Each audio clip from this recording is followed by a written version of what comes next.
it's their first hackathon? All right, half or so, great.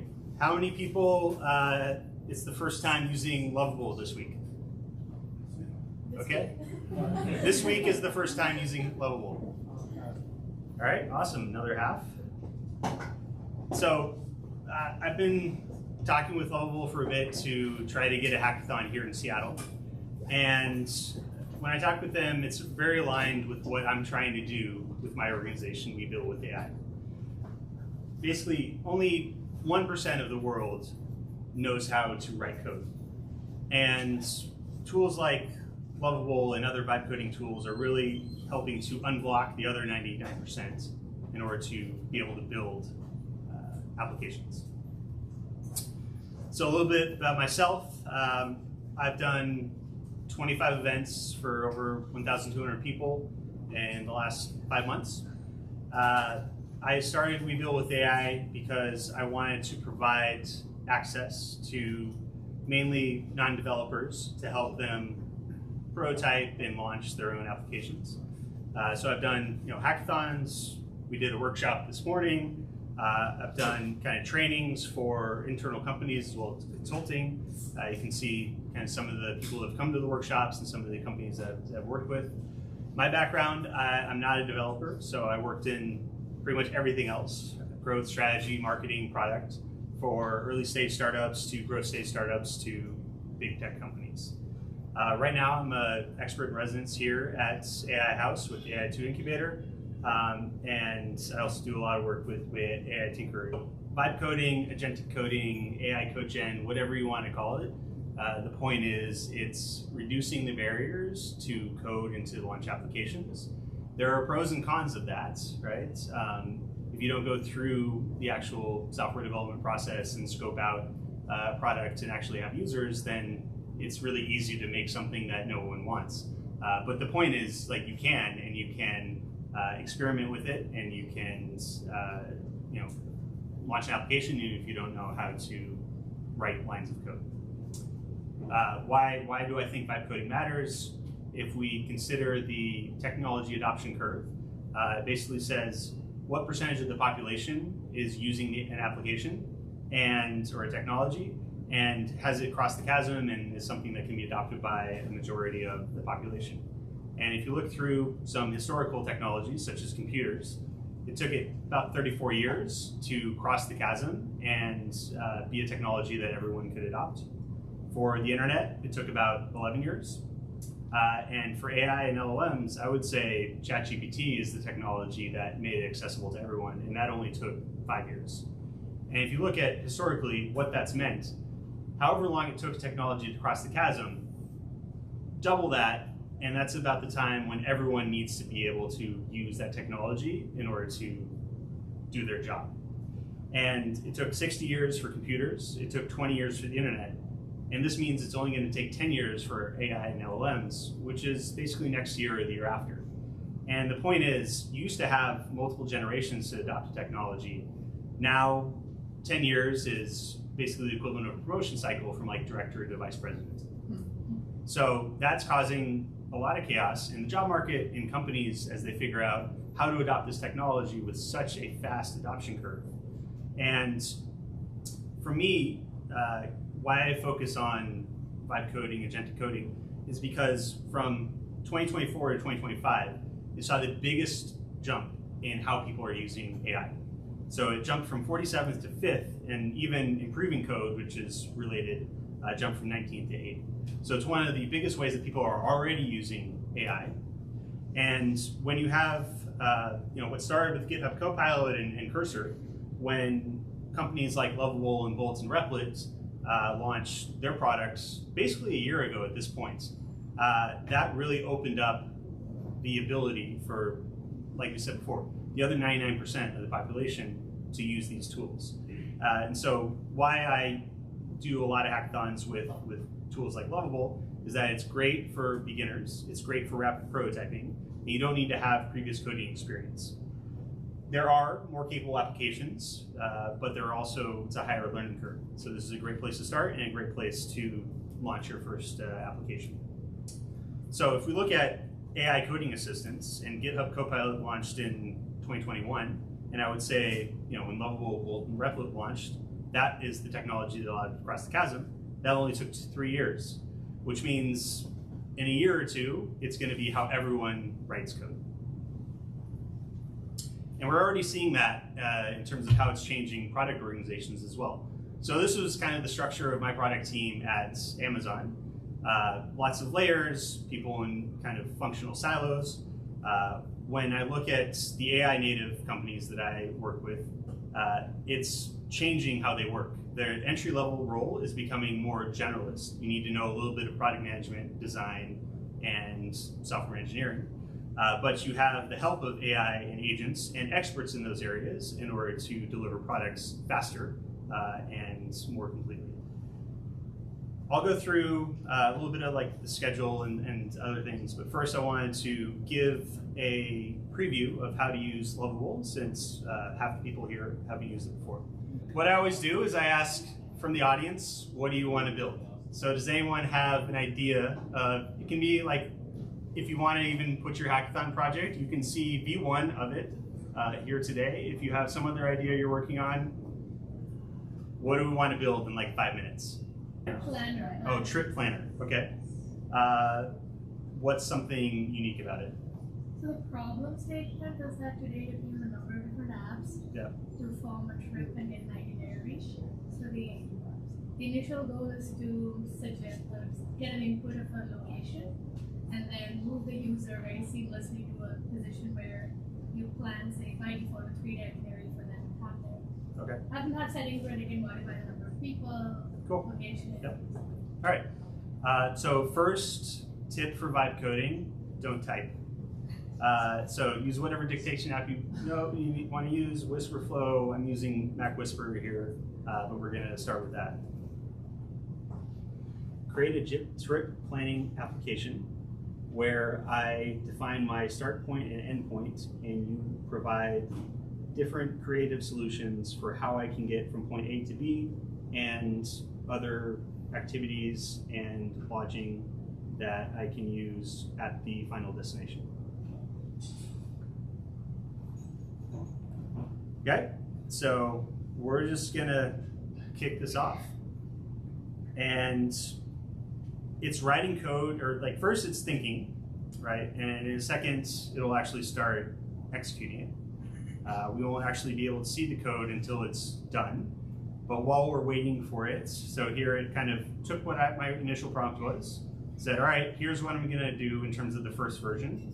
And now it's actually starting to create a file, this index file. So this will probably take a minute or so. So in the meantime, we're gonna go and I'm gonna show you something else that you can do in Lovable. So let's say we have that idea and it is, we wanna like work off of what someone's already built on Lovable. So if you scroll down from that initial prompt window, you can find a variety of different applications. So like this one, for instance, kind of looks interesting. Like maybe this can be the background for what I want to use for my trip application. And so all you have to do is click Remix.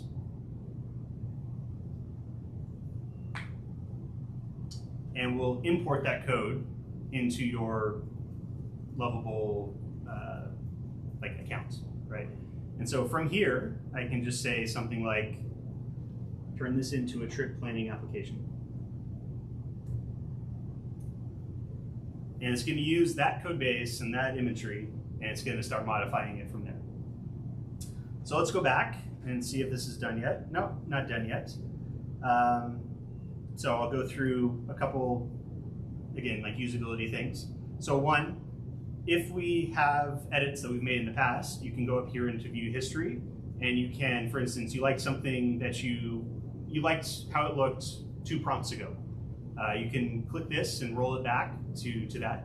You'll lose all of the progress since then, but it's a lot easier than saying, like basically prompting and saying, oh wait, add this element back or something like that. You can also, when you add your promo code, you can always click here on the project and you can see how many credits you have left. One thing to note is, like, what do credits mean? it's a little bit like tokens, like they don't have like a set meaning, but it's essentially how much work is being done. So often it'll take 1 credit per prompt, but sometimes, for instance, especially initial prompts, it might take 2 credits or more. And if you're using a function like chat, which is just talking with the application, it's not actually executing code, or if you make some simple edit like turn this button from blue to green, it might use a fraction of a credit. But everyone has 105 to use today. If you use more than that, come talk to me because I want to know what you did, because I think it's pretty hard. I mean, it is possible, right? You just keep pressing enter, but to actually build an application with more than 100 credits, I think it'll be a pretty phenomenal application, I think. All right, so we got our trip planner. It had like starting location, ending location. I don't know. Let's see. It's probably just a bunch of dummy data right now. But okay, I mean, again, it basically created a prototype of how we want to plan our trip. We have different options, and then I assume, yeah, it's like, what are the things it knows that I want to go to New York? What are the things that I want to do there? Gives me some options for booking there as well. So let's take a look at what a different option would be. So start planning, explore destinations. Yeah, so like this stuff isn't really functional right now because all I did was take what it had coded before and said turn the design to be something about trip planning. So we'll go back to our working prototype, and there are a few things you can do. So one, if I, for instance, local company, if I wanted to say make the website look more like Expedia, I could just take a screenshot and I could upload that into the application.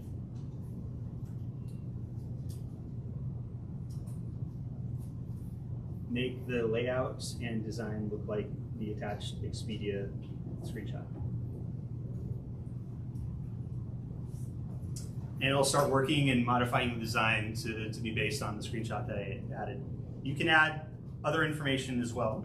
You can add, for instance, a PDF of like your last travel itinerary, for instance. It's all information that you can give to it without a lot of extra effort in order to help you create a better website faster.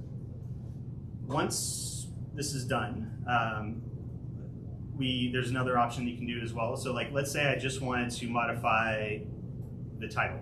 So perfect journey, or plan your perfect journey. You click the edit button and you select the part you want to edit, and then you just type in, let's say like my trip planner, my awesome trip planner, if we wanted to call it that.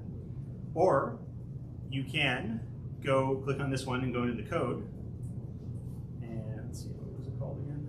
Plan your perfect journey, okay.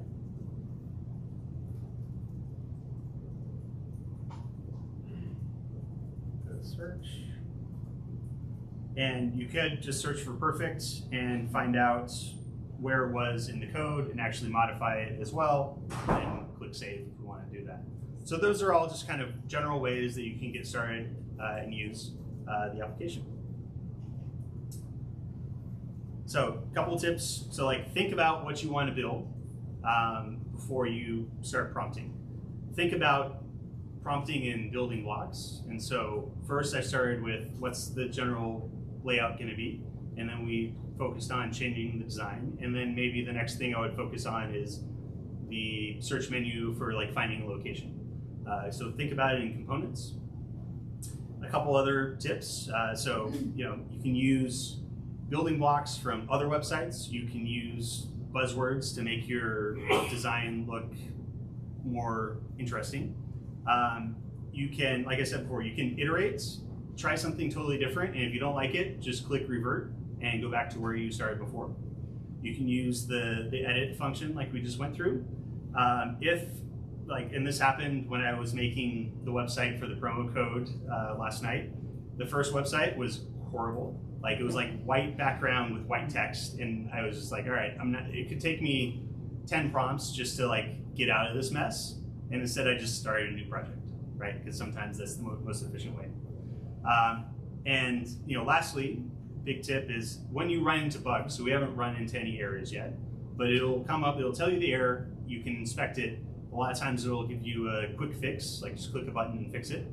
If that happens a few times, deep dive into it, try to understand the error, give it screenshots, look into the code, or like my key piece of advice is also get a second opinion. So use like ChatGPT and paste in the code, put in a screenshot, ask some questions to get a second opinion from a different LLM.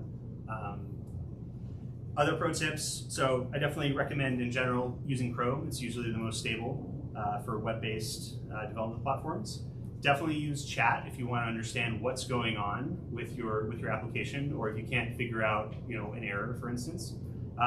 Browse the template for ideas, use outside chatbots, and if for some reason Lovable gets hung up, just hit refresh, and you might lose some of your work, but you'll just get started right away. A couple words of caution. So, like I said, deep dive errors if multiple fixes don't work. Back end is harder than front end. So if you don't have experience with that, maybe think about mainly focusing on front end for this hackathon. But if you do want back-end services like storage and authentication, it's better to lead with that so that it establishes the structure before you kind of have a front end and then have to add in a back end afterwards. What are ideas that you can create and demo in 3 minutes? You can prototype your own new ideas.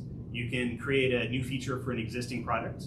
Create just kind of any landing page, lead generation is usually pretty easy. Two of my favorites, employee software, so something that makes your job easier, or at the end, personal software, something that makes your life easier. One of my favorite examples is like one of the first 2 workshops I did, this guy created a to-do list app, which is like kind of generically what a lot of people start with.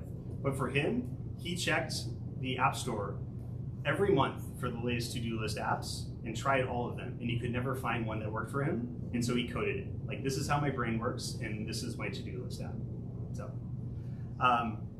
lastly, there's 2 ways to work on your projects. You can either do what we kind of did now, start small and iterate, or you can spend more time, chat with Claude or ChatGPT, create a more comprehensive product requirement document, really do some research, and then just put in a huge prompt that might take 5 credits or so and maybe run for 5 or 10 minutes, but at the end you'll have like most of the structure of what you want to build.